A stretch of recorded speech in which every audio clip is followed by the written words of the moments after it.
सभी हिंदी साहित्य प्रेमियों का हिंदी साहित्य की क्लास में आपका हार्दिक स्वागत है। हम पढ़ रहे हैं आचार्य रामचंद्र शुक्ल जी द्वारा लिखित हिंदी साहित्य का इतिहास, जो हिंदी शब्द सागर की भूमिका से 1929 में प्रकाशित हुआ था। ठीक है, हिंदी साहित्य के इतिहास के अंतर्गत हम पढ़ रहे थे रीतिकाल के अन्य कवि। रीतिकाल के जो ग्रंथकार हैं वो हम पढ़ चुके हैं। प्रकरण 1 में हमने पढ़ा रीतिकाल का परिचय, सामान्य परिचय। प्रकरण 2 के अंतर्गत पढ़ा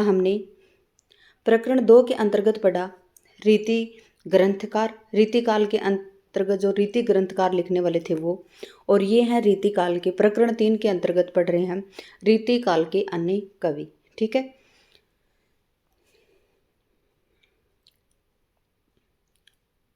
आचार्य रामचंद्र शुक्ल जी का जो हिंदी साहित्य का इतिहास है, इसके अंतर्गत हमने आदिकाल पढ़ लिया है, भक्तिकाल पढ़ लिया कंप्लीट। अब हम पढ़ रहे हैं रीतिकाल। रीतिकाल के बाद में पढ़ेंगे हम आधुनिक काल।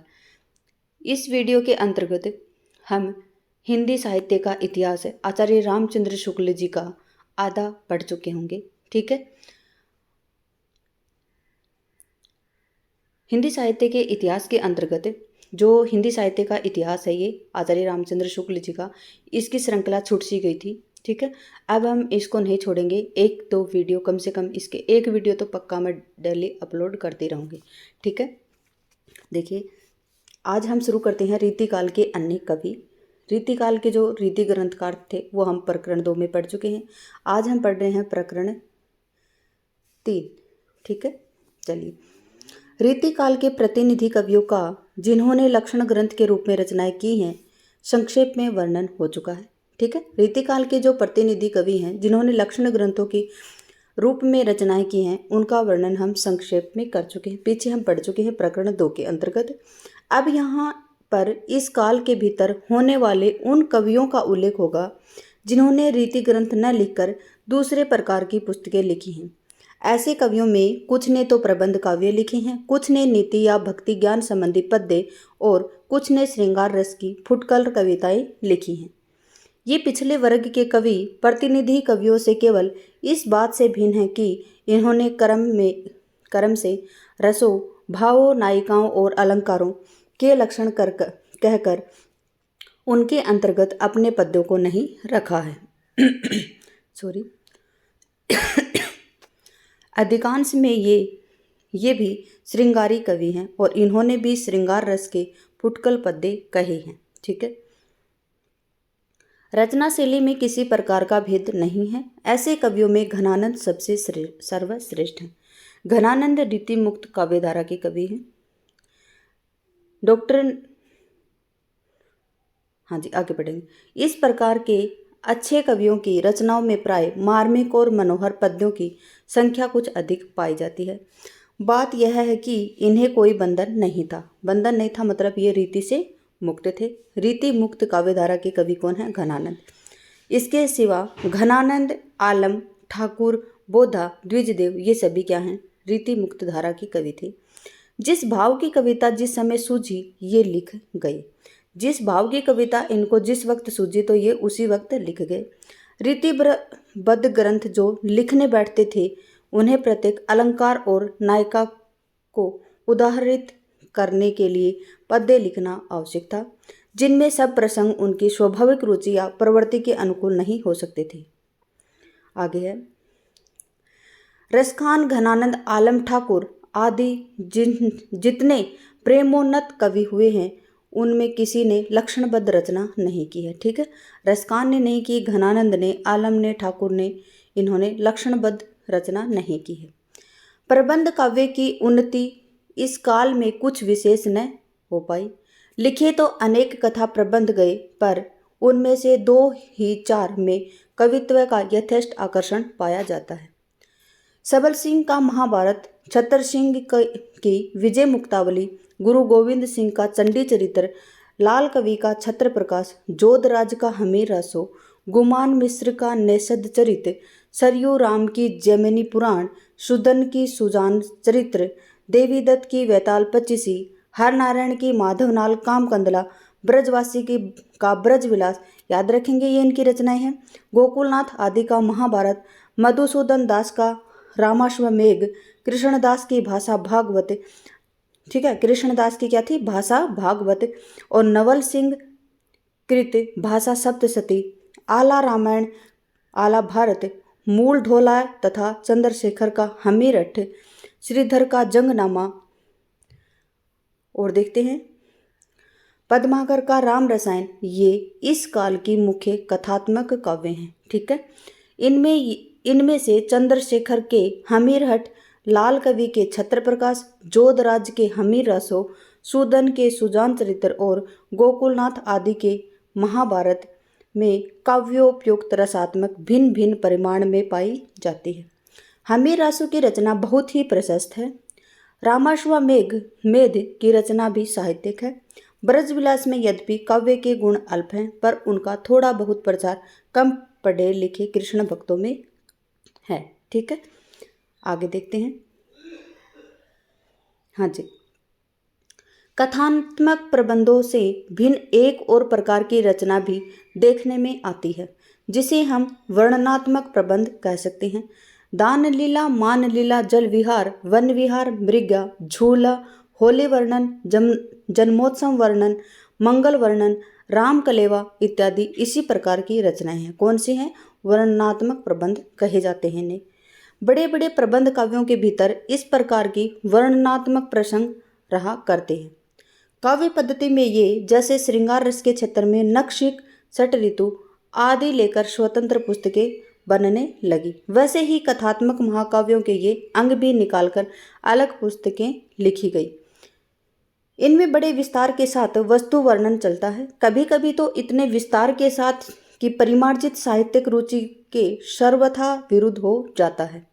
जहाँ कवि जी अपने वस्तु परिचय का भंडार खोलते हैं, जैसे बारात का वर्णन तो घोड़े की सैकड़ों जातियों के नाम, वस्त्रों का प्रसंग आया तो 2500 प्रकार के कपड़ों के नाम, भोजन की बात आई तो सैकड़ों मिठाइयों और पकवानों मेवों के नाम, वहाँ तो अच्छे अच्छे धीरों का धैर्य भी छूटे जाता है। देखिए इसमें क्या था कि साहित्यिक क्या बताया यहाँ पे कि जहाँ पे कवि जो वस्तु परिचय का भंडार ही खोल देते थे, वस्तु का अगर वो वर्णन करते थे तो जैसे बारात का वर्णन किया तो घोड़ों की सैकड़ों जातियों का वर्णन कर देते थे, वस्त्रों का प्रसंग आया तो 2500 प्रकार के कपड़ों के नाम कर देते, भोजन की बात आई तो सैकड़ों मिठाइयाँ, पकवानों और मेवों के नाम पर जहाँ अच्छे अच्छे धीरों का धैर्य भी छूट जाता था। आगे है चौथा वर्ग नीति के फुटकल पद्य कहने वालों का था। चौथा वर्ग किसका था? नीति के फुटकल पद्य कहने वालों का था। इनको हम कवि कहना ठीक नहीं समझते। ठीक है, इनको हम कवि कहना ठीक नहीं समझते। इनके तथ्य कथन के ढंग में कभी कभी वाग वेदग्ध रहता है, पर केवल वाग वेदग्ध द्वारा काव्य की सृष्टि नहीं हो सकती है। यह ठीक है कि कहीं कहीं ऐसे पद्य भी नीति की पुस्तकों में आ जाते हैं, जिनमें कुछ मार्मिकता होती है तो हृदय की अनुभूति से भी संबंध रखते हैं, पर उनकी संख्या बहुत ही अल्प है, मतलब थोड़ी है। अतः ऐसी रचना करने वालों में हम कवि न कहकर उनको सूक्तिकार कहेंगे। रीतिकाल के भीतर वृंद, गिरिधर, घाघ और बैताल अच्छे सूक्तिकार थे। कौन थे? अगर आपसे पूछे कि रीतिकाल के अंतर्गत सूक्तिकार किन्हें कहा गया है तो वृंद को, गिरिधर को, घाघ को और बैताल को आचार्य रामचंद्र शुक्ल जी ने क्या कहा है? सूक्तिकार कहा है। ठीक है, पांचवा वर्ग है ज्ञानोपदेशकों का, जो ब्रह्मा ज्ञान और वैराग्य की बातों को पद्य में कहते हैं। ये कभी कभी समझाने के लिए उपमा, रूपक आदि का प्रयोग कर देते हैं, पर समझाने के लिए ही करते हैं, रसात्मक प्रभाव उत्पन्न करने के लिए नहीं करते हैं। इनका उद्देश्य अधिकतर बोध वृत्ति जागृत करने का रहता है, मनोविकार उत्पन्न करने का नहीं। ऐसे ग्रंथकारों को हम केवल पद्यकार कहेंगे। क्या कहेंगे? पद्यकार कहेंगे। चौथे प्रकार के कवियों को क्या कह रहे थे? सूक्तिकार। और पांचवें प्रकार के जो कवि हैं, वर्ग के कवि, उनको क्या कह रहे हैं? गद्यकार। हाँ, इनमें जो भावुक और प्रतिभा संपन्न है, जो अन्योक्तियों आदि का सहारा लेकर भगवत प्रेम, संसार के प्रति विरक्ति, करुणा आदि उत्पन्न करने में समर्थ हुए हैं, वे अवश्य कवि क्या उच्च कोटि के कवि कहे जा सकते हैं। ठीक है, वो क्या कहे जाते हैं? उच्च कोटि के कवि भी कहे जा सकते हैं। छठा वर्ग कुछ भक्त कवियों का है जिन्होंने भक्ति और प्रेम पूर्ण विनय के पद आदि पुराने भक्तों के ढंग में गाए हैं। क्या गाए हैं? भक्ति और प्रेम पूर्ण विनय के पद गाए हैं उन्होंने, और भक्त कवियों का है छठा वर्ग, पुराने भक्तों के ढंग से उन्होंने गाए हैं। देखिए इसके अतिरिक्त क्या दिया गया है। इसके अतिरिक्त आश्रयदाताओं की प्रशंसा में वीर रस की फुटकल कविताएं भी बराबर बनती रहती थी। ठीक है, रीतिकाल के जो अन्य कवि हैं उन्होंने क्या किया था, आश्रयदाताओं की प्रशंसा में वीर रस के फुटकल कविताएं भी उन्होंने बनाई थी, जिनमें युद्ध वीरता और दान वीरता दोनों का बड़ी अत्युक्तिपूर्ण प्रशंसा भरी रहती है। ऐसी कविताएं थोड़ी बहुत तो रस ग्रंथों के आदि में मिलती हैं, कुछ अलंकार ग्रंथों के उदाहरण रूप जैसे शिवराज भूषण, और कुछ अलग पुस्तककार जैसे शिवा बावनी, छत्रसाल दशक, हिम्मत बहादुर बिरदावली इत्यादि। ठीक है, ऐसी पुस्तकों में सर्वप्रिय और प्रसिद्ध वे ही हो सकी हैं जो या तो देव काव्य के रूप में हुई तथा जिनके नायक कोई देश प्रसिद्ध वीर या जनता के श्रद्धाभाजन रहे हैं, जैसे शिवाजी और छत्रसाल, देखते हैं आगे, महाराणा प्रताप इत्यादि। ठीक है, जो पुस्तकें यूं ही सुखामद के लिए आश्रित कवियों की रूढ़ि के अनुसार लिखी गई, जिनके नायकों के लिए जनता के हृदय में कोई स्थान न था, वे प्राकृतिक नियमानुसार प्रसिद्धि न पाई गई। देखिए शिवाजी, छत्रसाल और महाराणा प्रताप को जनता मानती थी इनको, और इनके ऊपर जो ग्रंथ लिखे गए वो प्रसिद्ध हुए।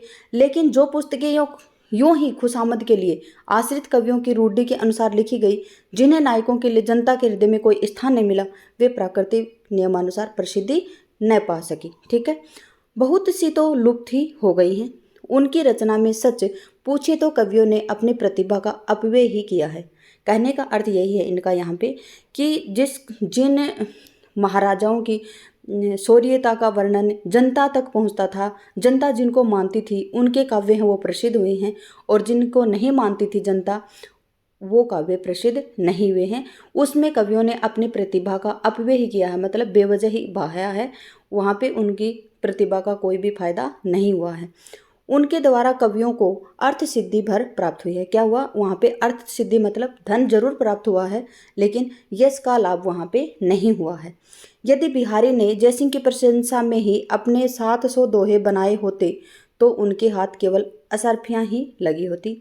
संस्कृत और हिंदी के न जाने कितने कवियों का प्रौढ़ साहित्यिक श्रम इस प्रकार लुप्त हो गया। काव्य क्षेत्र में यह शिक्षाप्रद घटना हुई है। ठीक है, आगे है, भक्ति काल के समान रीति काल में भी थोड़ा बहुत गद्य इधर उधर दिखाई पड़ जाता है, अधिकांश कच्चे रूप में। गोस्वामियों की लिखी वैष्णव वार्ताओं के समान कुछ पुस्तकों में ही पुष्ट ब्रज भाषा मिलती है। रही खड़ी बोली, वह पहले कुछ दिनों तक ही तो मुसलमानों के व्यवहार की भाषा समझी जाती थी। मुसलमानों के प्रसंग में उनका कभी कभी प्रयोग कवि लोग कर देते थे, जैसे अफजल खान को जिन्होंने मैदान मारा। ठीक है, अफजल खान को जिन्होंने मैदान मारा वो कौन थे? भूषण। पर पीछे दिल्ली राजधानी होने से रीतिकाल के भीतर ही खड़ी बोली शिष्ट समाज के व्यवहार की भाषा हो गई थी, और उसमें अच्छे गद्य ग्रंथ लिखे जाने लगे थे। संवत 1798 में रामप्रसाद निरंजनी ने योग वासिष्ठ भाषा बहुत ही परिमार्जित गद्य में लिखा था। ठीक है, और ये विशेष किस्में हैं, आधुनिक काव्य के अंतर्गत आएगा। इसी रीतिकाल के भीतर रीवा के महाराज विश्वनाथ सिंह ने हिंदी का प्रथम नाटक आनंद रघुनंदन लिखा था। ठीक है, रीतिकाल के भीतर ही रीवा महाराज कौन थे? विश्वनाथ सिंह। उन्होंने हिंदी का प्रथम नाटक लिखा और नाम क्या था? आनंद रघुनंदन।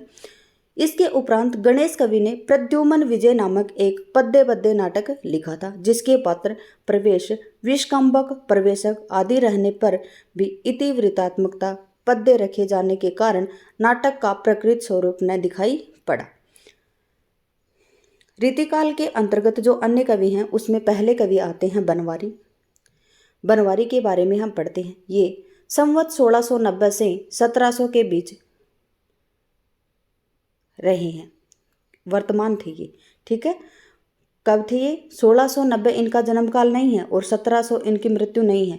ये 1690 से 1700 के बीच वर्तमान में थे। ये रीतिकाल के अंतर्गत इनका विशेष वृत्त ज्ञात नहीं है। इन्होंने महाराजा जसवंत सिंह के बड़े भाई अमर सिंह की वीरता का बड़ी प्रशंसा की है। किसकी की है? जसवंत सिंह के बड़े भाई जो अमर सिंह हैं उनकी वीरता का वर्णन किया है। किसने? बनवारी ने।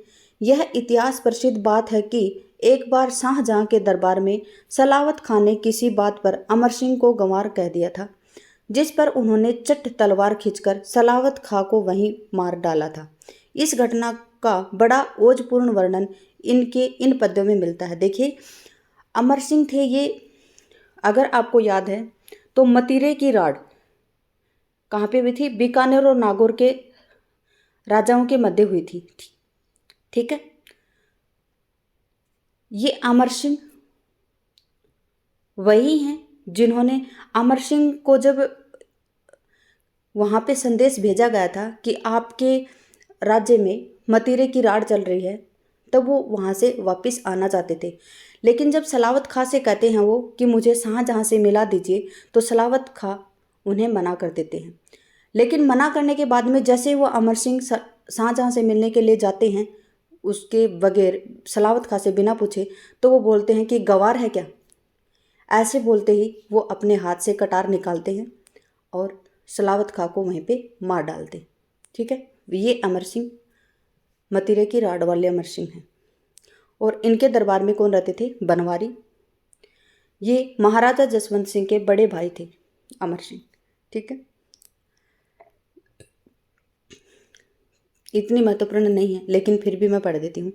धन्य अमर छिति छत्रपति अमर तिहारो मान, शाहजहां की गोद में हन्यो सलावत खान। उत गकार मुख ते कढ्यो, इते कढ़ी जमधार, वार कहन पायो नहीं, भई कटारी पार। नहीं, ये नहीं पढ़ेंगे हम।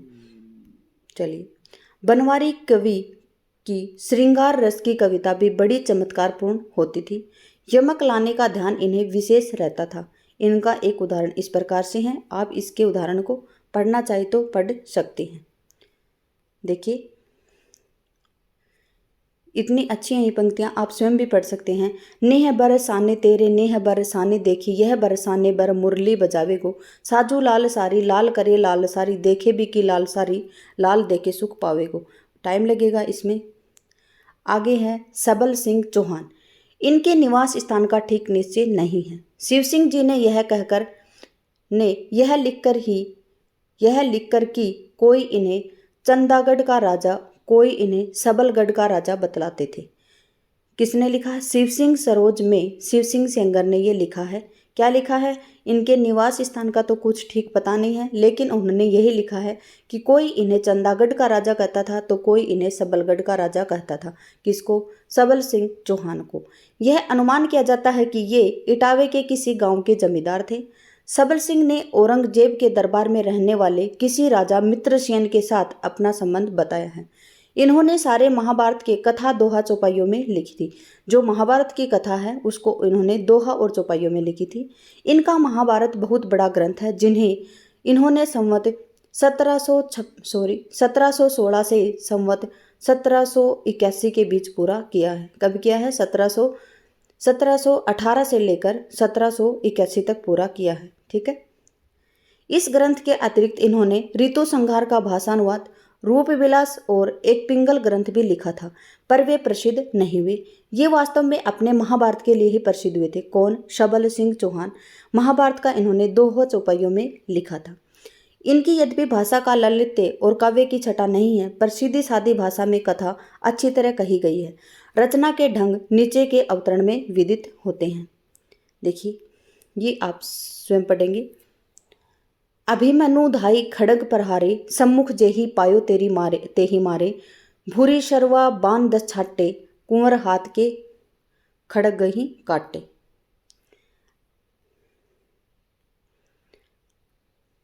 आगे है वृंद। वृंद कवि के बारे में पढ़े। ये मेड़ता जोधपुर के रहने वाले थे। कहाँ के थे? मेड़ता जोधपुर के रहने वाले थे और कृष्णगढ़ नरेश महाराज राज सिंह के गुरु थे।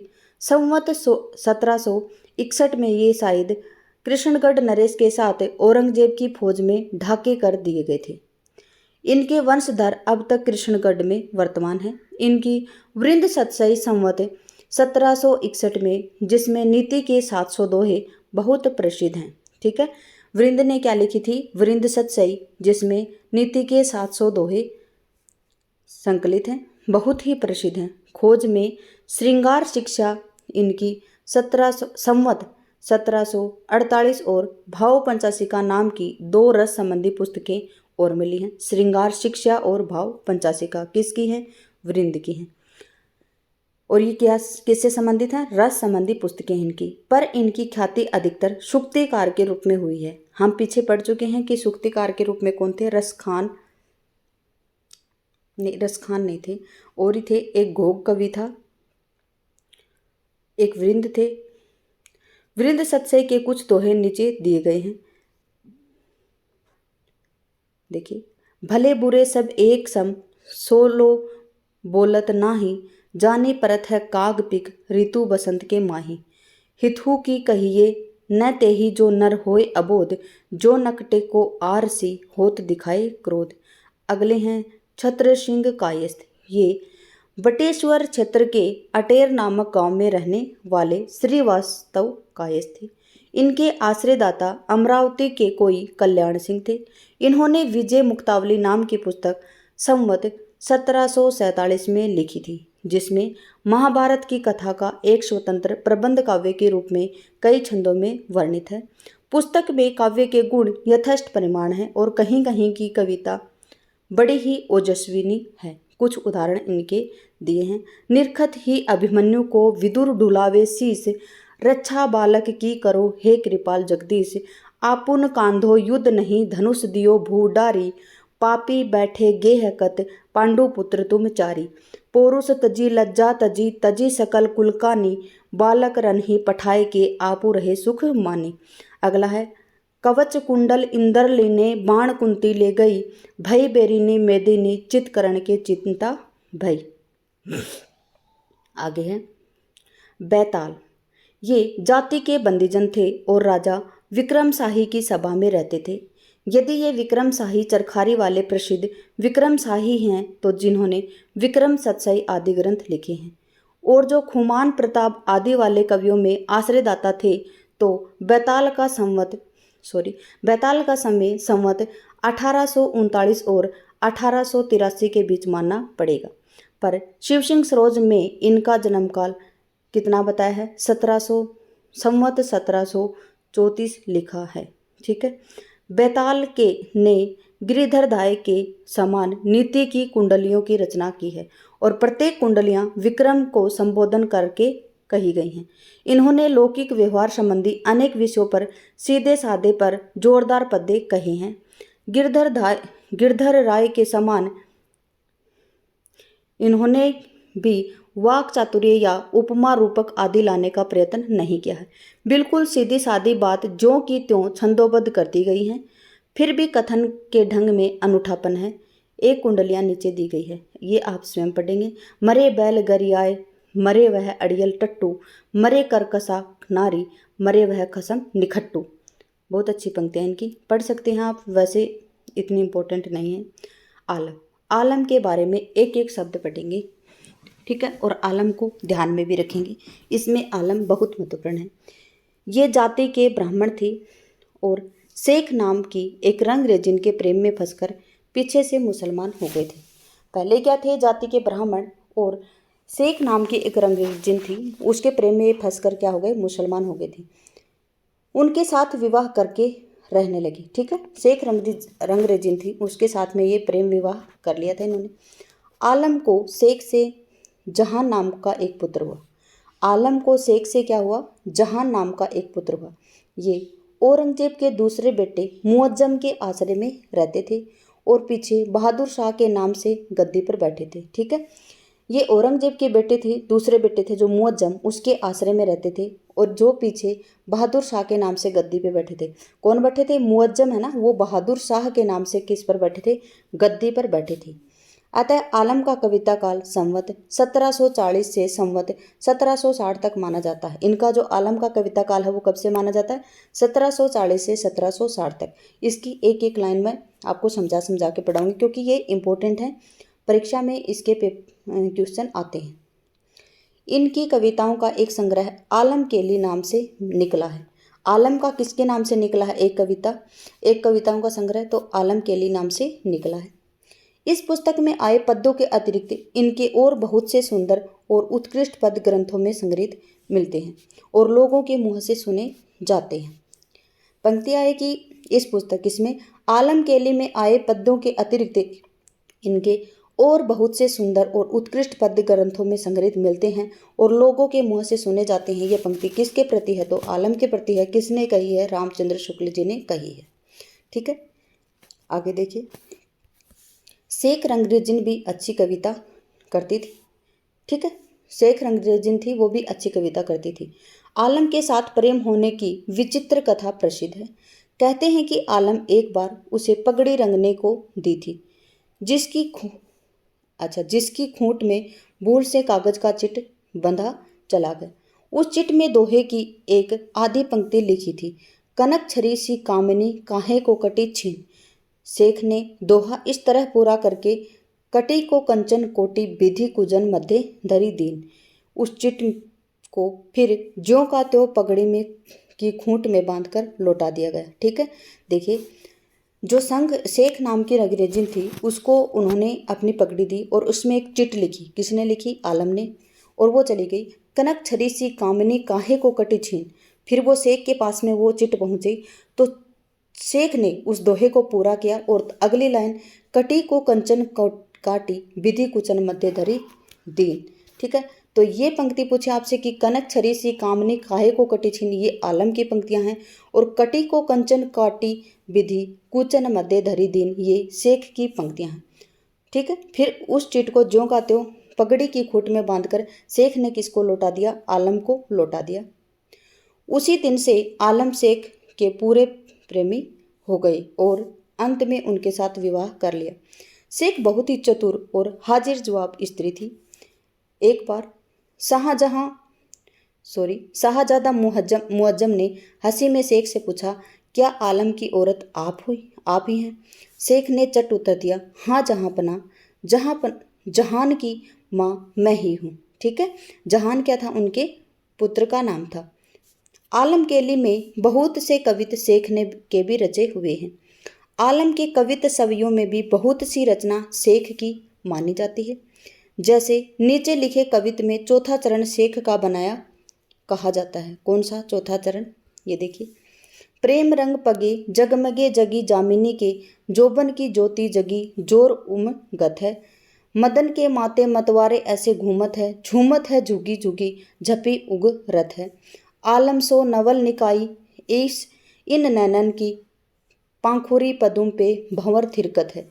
चाहत है उड़ीबी को देखत मयक मुख है, जानत है रेनी ताते ताही में रहत है। आप दोबारा से खुद पढ़ सकते हैं। देखिए, हाँ जी, आलम के बारे में ये इतना और दिया गया है। आलम रीतिबद्ध रचना करने वाले नहीं थे। देखिए, मैंने आपको काफ़ी बार पढ़ाया है, जब रीति जो यूथ कंपटीशन टाइम्स बुक है उसमें भी जब मैंने रीति काल से संबंधित जो महत्वपूर्ण क्वेश्चन आंसर करवाए थे उसमें भी मैंने बार बार बताया था।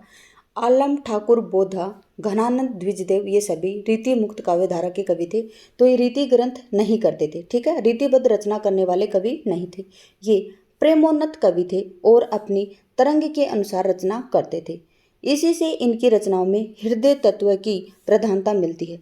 प्रेम का पीर और इश्क का दर्द इनके एक एक वाक्य में भरा पाया जाता है। ये पंक्तियाँ आप वेरी वेरी वेरी इंपॉर्टेंट लगा लेंगे। प्रेम का पीर और इश्क का दर्द इनके एक एक वाक्य में पाया जाता है। ये कथन किसका है? तो रामचंद्र शुक्ल जी का है। और किसके बारे में लिखा है? तो आलम के बारे में लिखा है। ठीक है, उत्प्रेक्षादि भी इन्होंने बड़ी अनूठी और बहुत अधिक कही है। शब्द वैचित्र्य, अनुप्रास आदि की प्रवृत्ति इनके विशेष रूप में कहीं नहीं पाई जाती है। श्रृंगार रस की ऐसी उन्मादमयी उक्तियां इनकी रचना में मिलती हैं कि पढ़ने और सुनने वाले लीन हो जाते हैं। यह तन्मयता सच्ची उमंग में ही संभव है। रेखता या उर्दू भाषा में भी इन्होंने कवित कही हैं। भाषा भी इस कवि की परिमार्जित और सुव्यवस्थित है, पर उसमें कहीं कहीं कीन, दीन, जोन आदि अवधि या पूर्वी हिंदी के प्रयोग भी मिलते हैं। कहीं कहीं फारसी की शैली में रसबाधक भाव भी इनमें मिलते हैं। प्रेम की तन्मयता की दृष्टि से आलम की गणना रसखान और घनानंद की कोटि में होनी चाहिए। देखिए, प्रेम की तन्मयता की दृष्टि से आलम की गणना रसखान और घनानंद की कोटि में होनी चाहिए। ये कथन किसका है? तो रामचंद्र शुक्ल जी का है। ठीक है, इनकी कविता के कुछ नमूने नीचे दिए गए हैं। देखिए, ये इसका पहला कवि, ये पढ़ेंगे आप स्वयं, फिर ये भी आप स्वयं ही पढ़ेंगे, और फिर इसके बाद में है वीडियो को आप रोक कर पढ़ सकते हैं। ठीक है, ये 3 पद हैं इनके, आप पढ़ लीजिए। ठीक है, आज हम यहीं तक ही पढ़ेंगे। क्लास में बने रहने के लिए धन्यवाद। आपका दिन शुभ रहे। जय हिंद, जय भारत, जय जवान, जय किसान।